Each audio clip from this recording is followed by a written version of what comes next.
Warm greetings to all. I hope everyone is doing good. Myself, Kankaraju Kalla, working as an assistant professor in EEE department at Aditya Institute of Technology and Management, Srikakulam. Today, I'm here to discuss about electrical drives.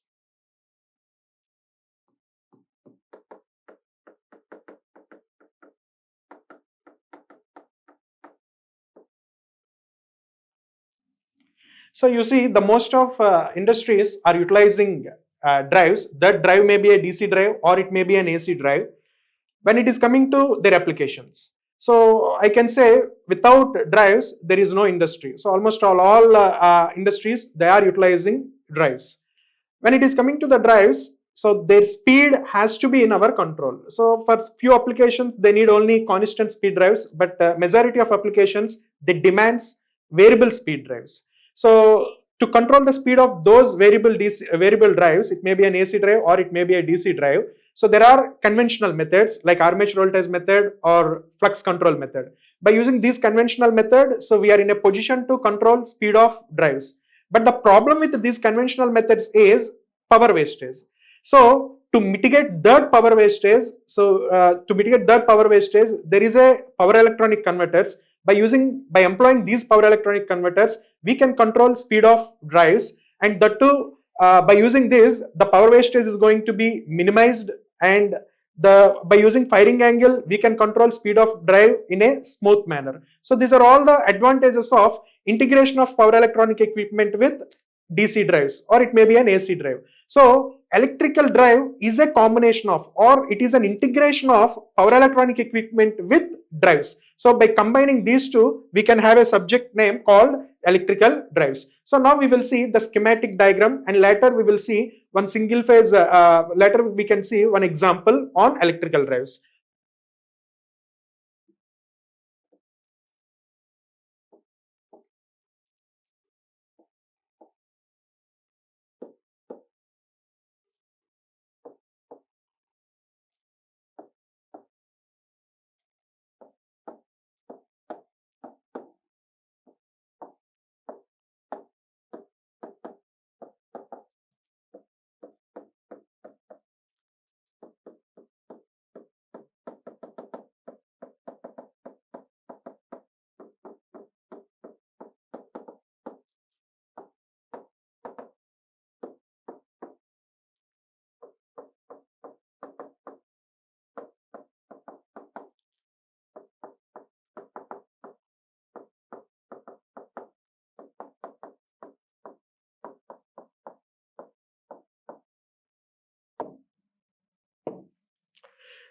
So now this is a simple schematic diagram of electrical drives. So here initially we are starting with source. Source is connected to power electronic converter. So it may be a single phase semi converter, fully converter, or it may be a three phase converter. That completely depends upon load, that means motor. So after motor we have a sensing unit, and after sensing unit we have a control unit. So this control unit mainly it controls the firing angle alpha. So by using this firing angle alpha, we are in a position to control the output of power electronic converter, and ultimately we can control the motor speed. So this is a simple schematic diagram. By using this simple schematic diagram, so we can control the DC drive, or we can control the AC drive speed. So why there is a sensing unit means, so we can it's like a feedback mechanism. So when the speed is matches our requirement, so it serves our purpose, then by using this sensing unit we can change. Suppose if it is not matching, we can change the controlling unit. By using controlling unit, by using changing the value of alpha, we can also change the output of power electronic converter. Ultimately the final speed of the drive is going to be changes. So now we are going to see one application of electrical drives.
So this is a simple single phase semi-converter fed DC drive. So now here we can see total, why it is calling as a single phase semi-converter means, so here there is a combination of thyristors and diodes. So in upper arm we can see two thyristors, in lower arm we can see two diodes along with the freewheeling diode. So why it is calling as a single phase semi-converter means it's a combination of diodes and thyristors. So now again people this call it as a one quadrant operation. So why it is a one quadrant operation means both voltage and currents throughout the operation both are positive. So single phase semiconductor basically offers only single quadrant operation. So now here if we look at, so the output of this single phase semiconductor is connected to the motor. So now here there is a inductance and resistance and back EMF the motor, and this is an output voltage, and it is also people can take it as an average voltage.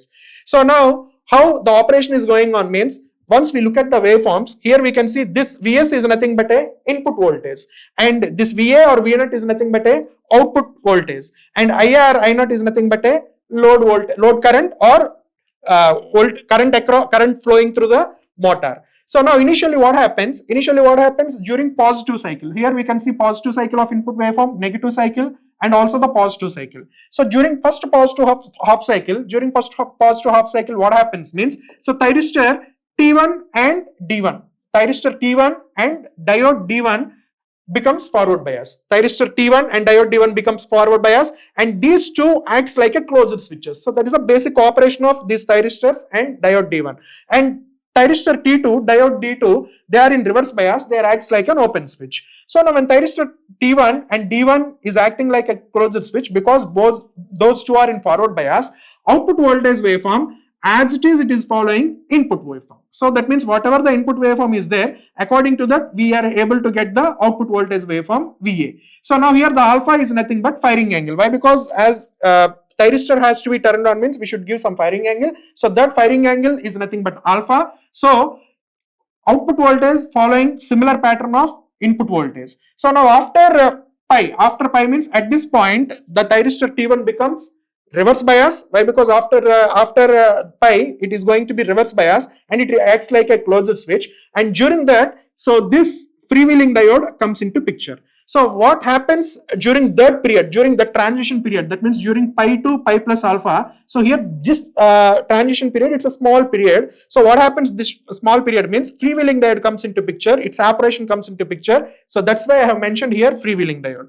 So what happens means here it forms like a closed loop. So during this closed loop, current is going to be circulating through the load, but what about the voltage? Voltage becomes zero. Why? Because it's like acts like a short circuit to the load side. So that's the reason here we can clearly see output voltage is zero during freewheeling diode operation period, but there is a continuous current. Why? Because it is forming a closed loop operation.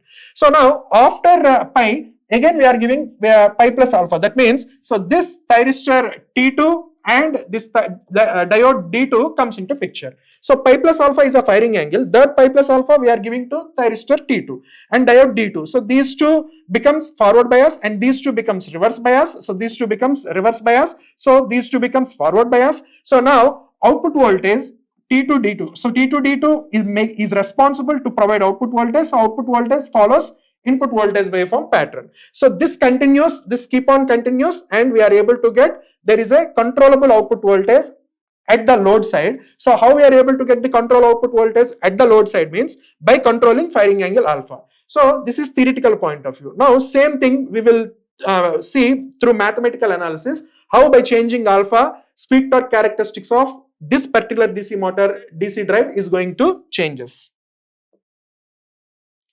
So now, so here we can take it as, so when it is coming to the analysis, so VA or V0, which is equal to 1 by pi integral alpha to pi V of S B of omega t. So here why we are taking only pi means we are calculating average value. So to find out the average value, input voltage waveform is a symmetrical waveform. So if you consider for over a full cycle, it becomes 0. So that's the reason we need to consider only half cycle. Alpha is the firing angle, pi is the waveform half completing cycle time period. So that's the reason we are taking alpha to pi. And here V of S equal to Vm sin omega t. So if you substitute here, so then Va equal to 1 by pi integral alpha to pi Vm sin of omega t d of omega t. So after applying integration to V of sin omega t function and after applying limits, we are able to get Va equal to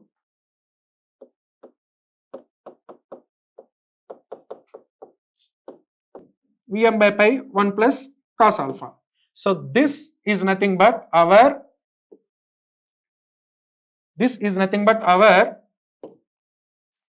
voltage value waveform across motor. So Va equal to Vm by pi 1 plus cos alpha. So from this equation, we can clearly see that by changing alpha value, so by changing alpha value, Va is going to changes. By changing alpha value, Va is going to changes. So alpha changing means Va changes. Once Va changes means motor speed is also is in our control. So this is mathematically proved. So now one more thing also we can do. So for same Va, when it is coming to the motor, so it becomes Vm by pi 1 plus cos alpha, which is also equal to EB plus IARA. So this EB plus IARA, we people have taken from motor equation. It's a basic equation. Everyone is familiar with this equation. And here EB equal to pi Zn by 60 into P by A. So this I can write it as EB is proportional to phi n.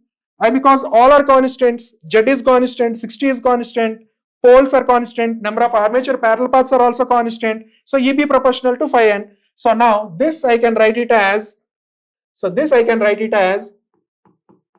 EB equal to Km phi n. This I can write it as EB equal to Km phi n. So now one more thing is there. So as we know that torque equation of a DC motor is, so 0.159 phi z Ia into P by A.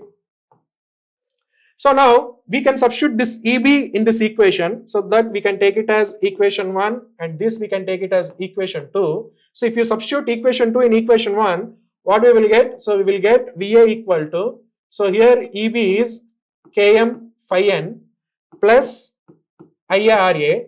So from this we want speed. Why? Because the ultimate discussion, the total discussion is about the controlling the speed of drive. So we need to form an equation for speed. So speed n equal to Va minus IARA by, so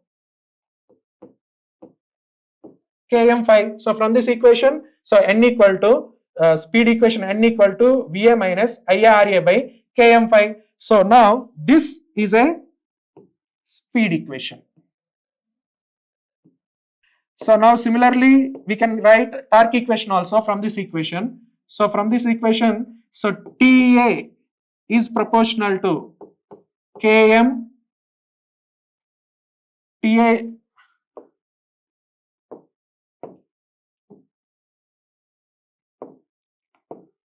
So TA is proportional to phi Ia.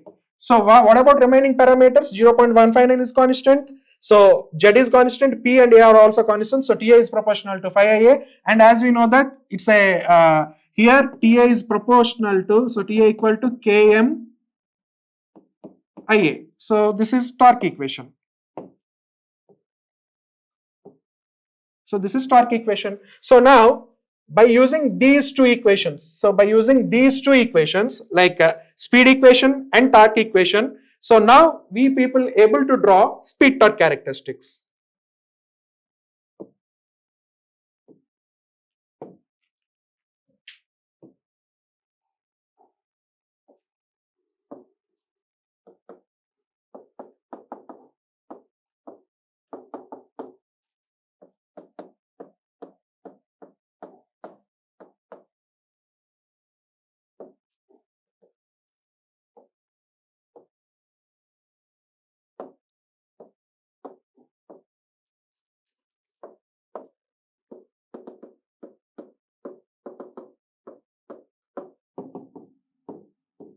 So these are the speed torque characteristics of single phase semi converter. So by changing alpha here, if we look at by changing alpha equal to 30, we can get higher speed. If alpha value increases, firing angle alpha increases, we can get lower speeds. And if we keep on increasing alpha value, so we are changing speed of DC drive. So along with the torque. So here the thing is, ultimately what is our objective is to control speed of DC drive by using power electronic equipment. So here we used single phase semi converter to control the speed of DC drive. So ultimately we control speed of DC drive, and this is about speed torque characteristics and how we people are effectively using power electronic equipment to control the speed of DC drives, and which is finding very good application when it is coming to the majority of industries. Thank you.